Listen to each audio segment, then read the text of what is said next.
کر لیا تھا اور مدینے کو چلے گئے تھے۔ اس کے بعد دوسری مرتبہ جب آئے تو 12 لوگ آئے تھے، ان میں سے 5 پہلے کے تھے اور باقی 7 لوگ تھے۔ دوسری جو یہ میٹنگ ہوئی تھی یا بیعت ہوئی تھی، پہلی بیعت جس میں 12 لوگ شامل تھے، ان میں اسعد بن زرارہ رضی اللہ عنہ بھی تھے اور 12 لوگوں نے اسلام قبول کر لیا تھا اس بیعت میں۔ لہٰذا نبی کریم صلی اللہ علیہ وسلم نے ان کے ساتھ حضرت مصعب بن عمیر رضی اللہ عنہ کو اسلام کا پہلا سفیر بنا کر بھیجا تھا۔ پہلا سفیر، پہلا معلم یا پہلا مدرس یا جسے ان کی زبان میں کہتے تھے مقری، گئے اور اس کے بعد باقاعدہ پچھلے درس میں اس کی تفصیل پوری آئی کہ کس طرح سے دعوت و تبلیغ کا کام ہوا اور باقاعدہ اسعد بن زرارہ رضی اللہ عنہ کی مدد سے ان کے خالہ زاد بھائی سعد بن معاذ رضی اللہ عنہ اور اسید بن حضیر رضی اللہ عنہ اس طرح سے اسلام قبول کرتے ہیں اور پھر ان کا پورا قبیلہ اسلام میں داخل ہو جاتا ہے۔ اور پھر آئندہ سال 12 نبوت میں یا 13ویں نبوت میں باقاعدہ یہ لوگ آتے ہیں اور مصعب بن عمیر رضی اللہ عنہ مدینے کے تمام احوال کو بیان کرتے ہیں نبی کریم صلی اللہ علیہ وسلم سے، اور ان کے اندر جو صلاحیتی تھی ان کو بھی اجاگر کرتے ہیں۔ اس کے بعد باری آتی ہے دوسری بیعت عقبہ، جب یہ لوگ آئے اور باقاعدہ اس کے بعد پھر یہ جب گئے، پہلی بیعت کے بعد جب گئے تھے اور مصعب بن عمیر رضی اللہ عنہ کی محنت اور سعد بن زرارہ رضی اللہ عنہ، اسعد بن زرارہ رضی اللہ عنہ کی محنت کے ساتھ اور جو 12 لوگ تھے تمام لوگوں کی محنت کارگر ہوئی اور کئی لوگوں نے اسلام قبول کر لیا۔ اب دوسری مرتبہ یہ لوگ باقاعدہ حج کے لیے آ رہے تھے اور ان کے ساتھ اور بھی لوگ تھے، ٹوٹل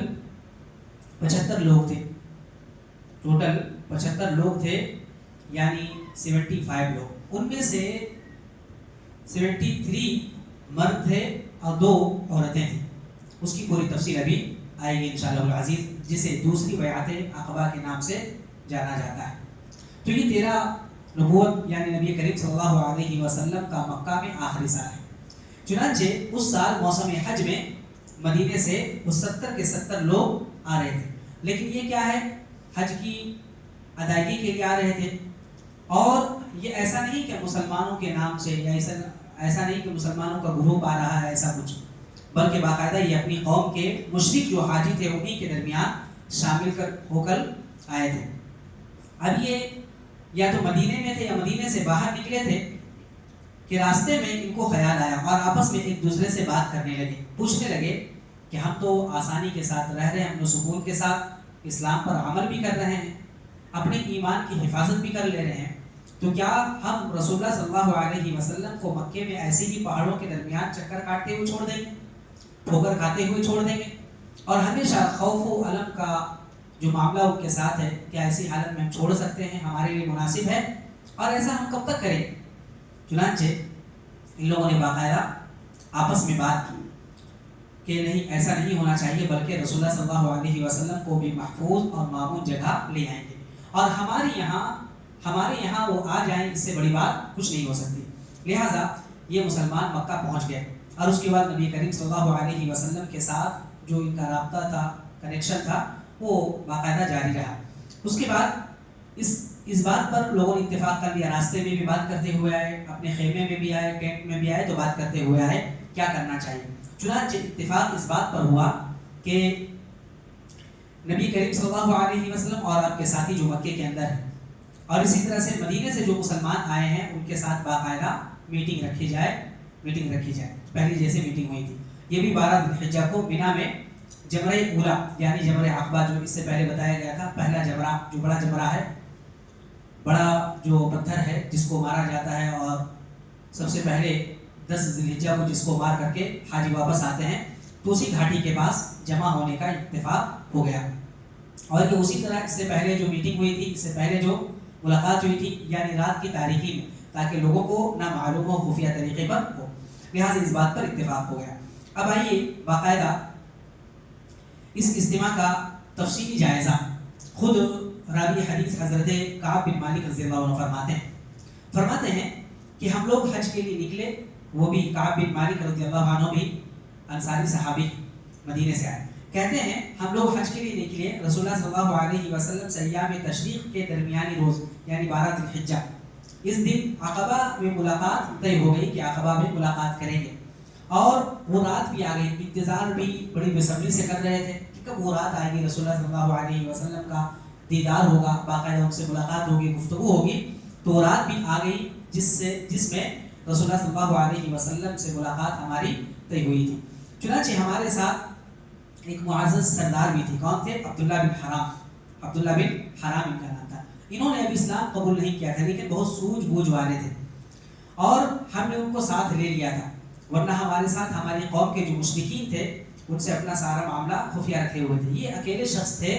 جن کے اوپر انہوں نے اپنے معاملے کو باقاعدہ ظاہر کر دیا تھا کہ ہم لوگ اسلام قبول کر چکے ہیں اور ہماری میٹنگ طے پائی ہے رسول اللہ صلی اللہ علیہ وسلم کے ساتھ, لہٰذا ان سے بات چیت ہم کریں گے. کہتے ہیں کہ مگر ہم نے عبداللہ بن حرام سے بات کی اور کہا, یعنی سب لوگوں نے نہیں بات کی, صرف ان سے اکیلے میں پرسنلی ان سے گفتگو ہوئی اور ان کو ابو جابر کہا جاتا تھا. کہا ابو جابر آپ ہمارے درمیان ایک معزز ہیں, شریف ہیں, ہمارے سربراہ ہیں, ہم آپ کے نقش قدم پر چلتے ہیں, لہٰذا ہم آپ کو اپنی موجودہ حالات سے نکالنا چاہتے ہیں. آپ جس دلدل میں ہیں, ضلالت میں ہیں, گمراہی میں ہیں, ہم آپ کو نکالنا چاہتے ہیں تاکہ کل قیامت کے دن آپ آگ کا ایندھن اور جہنم کا حصہ نہ بن جائیں. اور باقاعدہ پھر اس کے بعد دعوت پیش کی, جس طرح سے وہ اسلام کی دعوت پیش کرتے تھے. اللہ کے رسول صلی اللہ علیہ وسلم کا پیغام پہنچایا اور کہا دیکھیے آپ کو اور اچھی طرح سے آج کی رات سمجھ میں آ جائے. 12 ذی الحجہ کو اور اچھی باتیں جو ان کے رہبر ہیں, اس اسلام کے رہبر ہیں, قائد ہیں, ان سے ملاقات ہوگی اور جو ملاقات آج طے پائی ہے انشاءاللہ آپ کو ملاقات ہوگی, لہٰذا آپ کو اور اچھی طرح سے سمجھ میں آ جائے گا. لہٰذا اسلام کو اچھے سے انہوں نے بتا دیا. تو کہتے ہیں راوی حدیث کہ انہوں نے فوراً اسلام قبول کر لیا اور ہمارے ساتھ عقبہ میں تشریف لے گئے. اور بعد میں بات آئے گی کہ 12 لوگوں کو باقاعدہ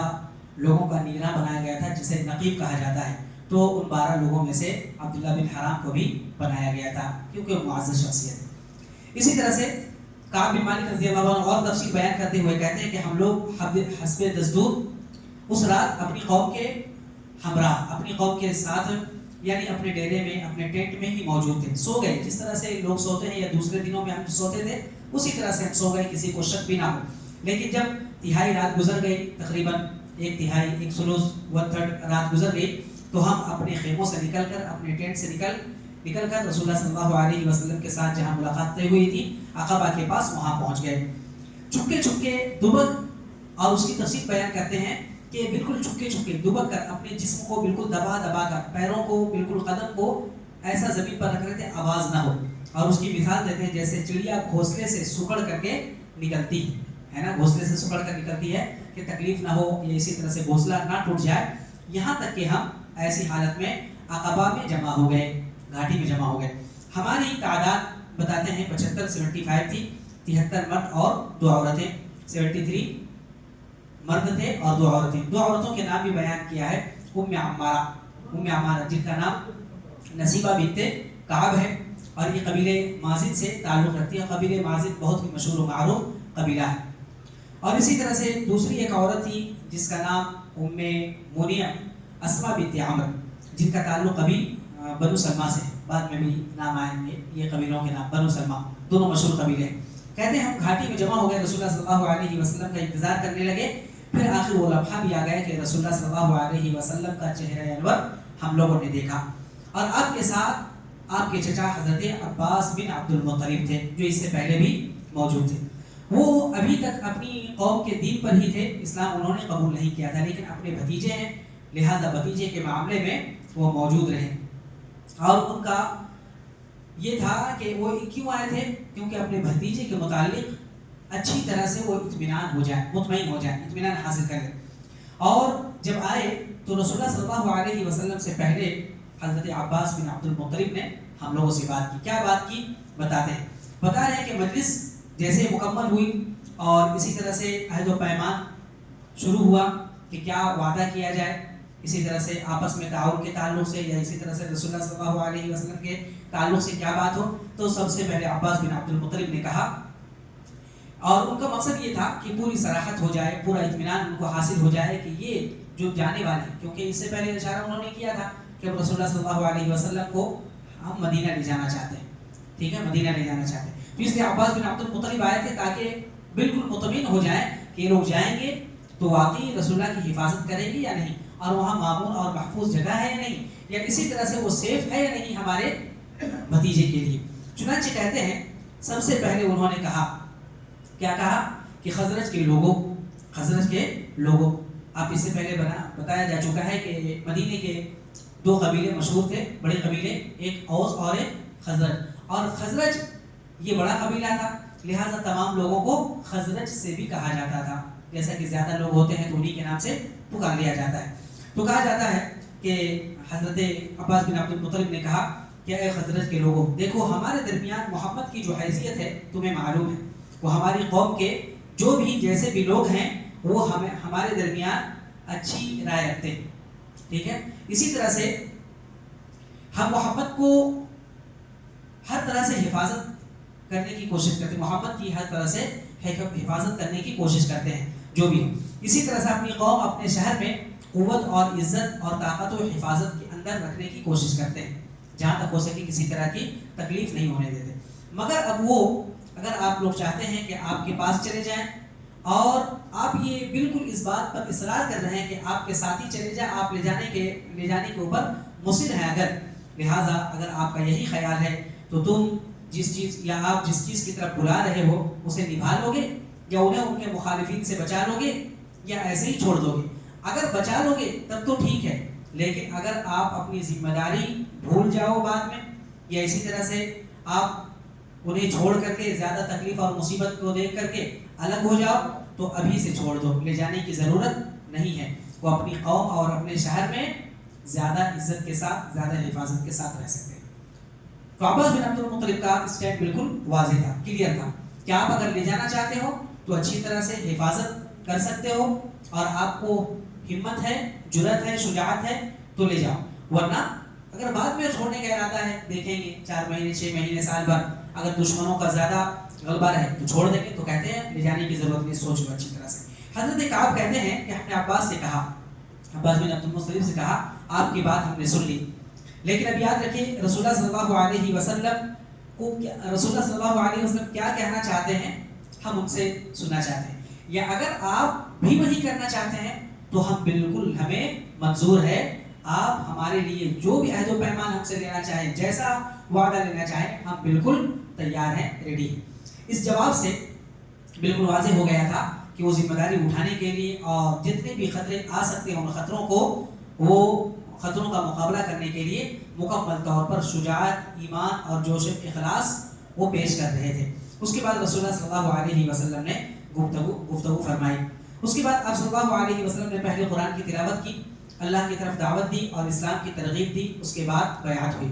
ٹھیک ہے۔ اب بیعت کے دفعات دیکھیے، بیعت اب رسول اللہ صلی اللہ علیہ وسلم نے بھی بات کی، اسلام کو اچھی طرح سے سمجھایا، اسلام اور اہل اسلام کی حفاظت کے تعلق سے باتیں کی۔ اب باقاعدہ دونوں کے درمیان بات ہو گئی کہ ہاں عہد و پیمان ہونا چاہیے، کس بات پر بیعت لی جائے، تو چند چیزیں ہیں یہاں، 5 چیزیں ذکر کی گئی ہیں اور بعض روایتوں میں 6 چیزیں ہیں۔ تو کہا بیعت کا واقعہ امام احمد بن حنبل رحمہ اللہ نے بہت تفصیل سے بیان کیا ہے، اور جابر رضی اللہ عنہ اس کے راوی، لہٰذا یہاں پر مختصر بیان کیا جاتا ہے یہ کہ اللہ کے رسول صلی اللہ علیہ وسلم کس بات پر بیعت انہوں نے لی، کہا کہ چستی ہو سستی ہو ہر حال میں میری بات سنو گے اور مانو گے۔ دوسری چیز، تنگی ہو یا خوشحالی ہر حال میں میرے اوپر خرچ کرو گے یا اسلام کے اوپر خرچ کرو گے۔ تیسری چیز ہے بھلائی کا حکم دو گے، برائی سے روکو گے ہر حال میں، کچھ بھی پریشانی ہو۔ چوتھی بات یہ ہے کہ اللہ کی راہ میں ہمیشہ ٹھہرنے کے لیے تیار رہو گے، اور اللہ کے معاملے میں کوئی ملامت کرنے والا ہو، کوئی تمہیں کچھ بھی کرنے والا ہو، کوئی تمہارے ساتھ سختی کرنے والا ہو، کسی کی پرواہ نہیں کرو گے۔ 5ویں چیز یہ ہے کہ جب تمہارے پاس میں آ جاؤں ہجرت کر کے تو میری مدد کرو گے، اور جس چیز سے اپنی جان کی، اپنے بال بچوں کی حفاظت کرتے ہو، اپنے مال کی حفاظت کرو، تو اسی طرح سے میری بھی حفاظت کرو گے۔ اسی طرح سے ایک میں ذکر ہے کہ رسول اللہ صلی اللہ علیہ وسلم نے فرمایا، صرف ایک کا ذکر ہے ایک روایت میں، کہا کہ تم اس چیز سے میری حفاظت کرو جس سے اپنے بال بچوں کی حفاظت کرتے ہو۔ اسی طرح سے جب یہ بات رسول اللہ صلی اللہ علیہ وسلم نے کی اور کہا ان باتوں پر آپ راضی ہو، تو اس پر حضرت برا ابن معروف رضی اللہ عنہ جو انصاری صحابی ہیں وہ کہتے ہیں کہ آپ نے حضرت برا ابن معروف نے ان باتوں کو سننے کے بعد اللہ کے رسول صلی اللہ علیہ وسلم کا ہاتھ پکڑا اور کہا ہاں ہاں ہم ان تمام باتوں کو سننے کے لیے اور ماننے کے لیے تیار ہیں. کہا اللہ کی قسم اس ذات کی قسم جس نے آپ کو نبی بنا کر حق کے ساتھ بھیجا ہے، ہم یقیناً ہر اس چیز سے آپ کی حفاظت کریں گے جس سے اپنے بال بچوں کی حفاظت کرتے ہیں، لہٰذا اللہ کے رسول ہم سے بیعت لیجیے. گویا کہ تمام کے تمام صحابہ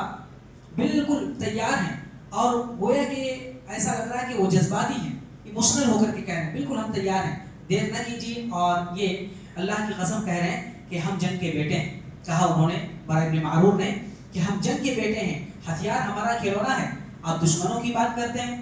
یا دشمنوں کے حملے کی بات کرتے ہیں، ہمارے باپ دادا سے یہی بات چلی آ رہی ہے، ہم ڈرتے نہیں ہیں دشمنوں سے. اور معلوم ہے کہ عرب کے لوگ نہیں ڈرتے تھے اور آج بھی نہیں ڈرتے ہیں. لہٰذا عزت ہو اور اسی طرح سے غیرت ہو، ان چیزوں کی حفاظت میں آج بھی وہ بہت زیادہ آگے ہے. اسی طرح سے کعب رضی اللہ عنہ کہتے ہیں کہ برا ابن معروف نے رسول اللہ صلی اللہ علیہ وسلم سے بات کی اور بات ان کی جاری تھی، یہاں تک کہ ابو الحیثم ایک صحابی ہے، انہوں نے بات کاٹتے ہوئے کہا اللہ کے رسول ہمارے اور کچھ لوگ ہیں، ہمارے درمیان کچھ لوگ بھی ہیں، یعنی یہودیوں کی طرف اشارہ تھا کہ یہودیوں سے ہمارا کچھ عہد و پیمان ہے، ہم ان کی حفاظت کریں گے، وہ ہماری حفاظت کریں گے. کچھ باتیں ہم بھی ماننے پر مجبور ہیں کیونکہ ہمارے ساتھ وہ رہتے ہیں، لہٰذا یہ عہد و پیمان ہے جو رسیاں ہم نے باندھے ہوئے ہیں، اب ان رسیوں کو ہم کاٹنا چاہتے ہیں، یعنی عہد و پیمان ہم یہودیوں سے توڑنا چاہتے ہیں. لیکن اگر ہم ان کا عہد و پیمان توڑ دیں اور اس کے بعد آپ ہمارے درمیان آئیں اور آپ کو غلبہ حاصل ہو جائے، آپ قائد بن جائیں، رہنما بن جائیں اور اسی طرح سے حکومت آپ کے پاس آ جائے اور آپ کی قوم کے لوگ بھی آپ کی بات مان لیں یا وہ لوگ بھی اسلام قبول کر لیں، تو کیا ایسا تو نہیں کہ آپ ہمارا ساتھ چھوڑ کر کے پھر ان کے ساتھ مل جائیں گے؟ تو ہم لوگ تو اکیلے ہو جائیں گے، یہاں مدینے میں ہم لوگ اکیلے ہو جائیں گے اور ہمارے درمیان جو یہود رہیں گے وہ ہمارے دشمن ہو جائیں گے، لہٰذا آپ کو خطرہ ہے. تو ایسا تو نہیں کریں گے. رسول اللہ صلی اللہ علیہ وسلم نے یہ بات سنی تو مسکرائے تبسم فرمایا اور اس کے بعد کہا نہیں ایسا ہرگز نہیں ہو سکتا، بلکہ آپ لوگوں کا خون میرا خون ہے اور آپ لوگوں کی بربادی میری بربادی ہے، میں آپ میں سے ہوں اور آپ مجھ سے. اتنی محبت کا اظہار، اتنی شفقت کا اظہار، اتنی مہربانی کا اظہار رسول اللہ صلی اللہ علیہ وسلم نے انصار کے لیے کیا، مدینے کے لوگوں کے لیے. اس کے بعد کہا جس سے آپ جنگ کریں گے اس سے میں بھی جنگ کروں گا، پیچھے نہیں ہٹوں گا، اور جس سے آپ صلح کریں گے میں بھی صلح کروں گا، آپ اس کی فکر مت کرو. یہ بات ہوئی اور اس کے بعد بیعت کے لیے تیاری ہوئی. اب جن لوگوں نے بیعت کی اور اسی طرح سے بیعت سے پہلے بھی باقاعدہ پھر یاد دہانی کرائی گئی حضرت عباس رضی اللہ عنہ نے اور اسی طرح سے اسعد بن زرارہ رضی اللہ عنہ نے پھر دوبارہ یہ کہا دیکھو جو تم کو لوگ کرنا چاہتے ہو، جس خطرناکی کو، جس چیز کو تم اپنانا چاہتے ہو، یہ آسان نہیں ہے. باقاعدہ اپنی جان کی بازی، اپنی قبیلوں کی بازی اور اپنے بال بچوں کی اور اپنے مال کی قربانی کا گویا کہ تم عہد و پیمان کر رہے ہو. اس لیے سوچ لو، سمجھ لو، اچھے سے دیکھ لو، اس کے بعد ہی بیعت کرو ورنہ مت کرو. ان تمام صحابہ نے، گرچہ وہ لوگ بھی انصار کے تھے، مدینے کے لوگ تھے، لیکن ان لوگوں کے اندر اسلام اور زیادہ جانگزی ہو گیا تھا، پہلے سے ان لوگوں نے اسلام قبول کیا تھا. لہٰذا ان لوگوں نے اپنے لوگوں سے کہا کہ دیکھو اگر حفاظت کر سکتے ہو تب تو لے کے جاؤ اور اس کے بعد بیعت کرو ورنہ بیعت مت کرو. تو یہ ساری تفصیل انشاءاللہ العزیز اگلے درس میں آئیں گی. اور اسی طرح سے اس کے بعد بیعت ہوئی اور بیعت میں کن لوگوں نے سب سے پہلے بیعت کی اور باقاعدہ اس کے بعد نگراں بنایا گیا 12 لوگوں کو، ان کا بھی تذکرہ انشاءاللہ العزیز اگلے درس میں آئے گا. اللہ تبارک و تعالیٰ سے دعا ہے رب کریم ہم تمام لوگوں کے اندر بھی ویسی قوت ایمان پیدا فرما دے جس طرح سے صحابہ کرام کے اندر اور اسی طرح سے نبی کریم صلی اللہ علیہ وسلم کے ساتھیوں کے اندر تھی، اور ہمیں عقیدے پر، ایمان پر، اسلام پر تا حیات قائم رکھے، دائم رکھے. آمین یا رب العالمین. سبحانک اللہم و بحمدک، اشہد ان لا الہ الا انت، استغفرک و اتوب الیک. وصلی اللہ علیہ وسلم. السلام علیکم و رحمۃ اللہ وبرکاتہ.